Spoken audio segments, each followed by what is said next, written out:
The Path to Paradise. Hawaii, Costa Rica, mga travel handpicks ng karamihan.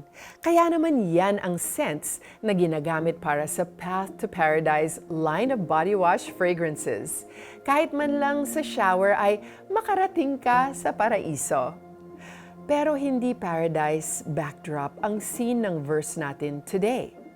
Kasalukuyang matinding sakit at pagdurusa ang pinagdaraanan ng tatlo dahil sila ay nakapako sa krus. Ang dalawa ay kriminal. Ang isa ay si Kristo. Tumanggap ng insulto si Kristo mula sa mga miron, sa mga pinuno ng bayan at mga kawal na Romano.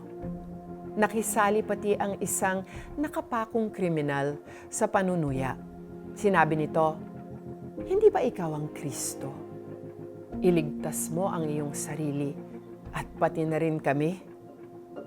Pero kakaiba ang sinabi ng kasamang kriminal. "Wala ka na bang takot sa Diyos? Ikaw ay pinaparusahan ding tulad niya. Tama lamang na tayo'y parusahan ng ganito dahil sa ating mga ginawa. Ngunit ang taong ito'y walang ginawang masama." Tanggap ng isang kriminal ang kanyang pagkatao bilang makasalanan at ang kaparusahang kamatayan dahil sa kanyang krimen. And he likely knew and heard of the great things Jesus did. Kaya narito ang kanyang pagkakataon. "Jesus, alalahanin mo ako kapag naghahari ka na." At sinagot siya ni Jesus, "Sinasabi ko sa iyo, isasama kita ngayon sa paraiso." Sinabi ni Apostle Paul, "Sapagkat sumasampalataya ang tao sa pamamagitan ng kanyang puso at sa gayon ay pinapawalang sala ng Diyos. Nagpapahayag naman siya sa pamamagitan ng kanyang labi at sa gayon ay naliligtas." At maliwanag rin na ang kaligtasan ay ayon sa kagandahang loob ng Diyos. Hindi ito bunga ng mga gawa.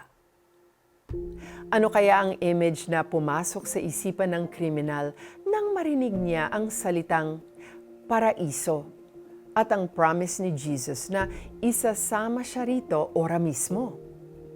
Hindi natin kailangan ng isang body wash product to imagine paradise. Dahil Jesus Himself can take us there if we desire this. Isang salita lamang niya ay kasiguraduhan na. Let's pray. Lord, I thank you for your forgiveness and grace.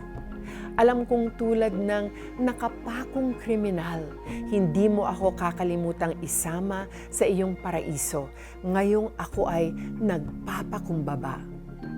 Amen and amen. Now, if you haven't accepted Jesus as your Lord and your personal Savior, you can now pray and invite Him into your life. Sumagot si Jesus, "Sinasabi ko sa iyo, isasama kita ngayon sa paraiso."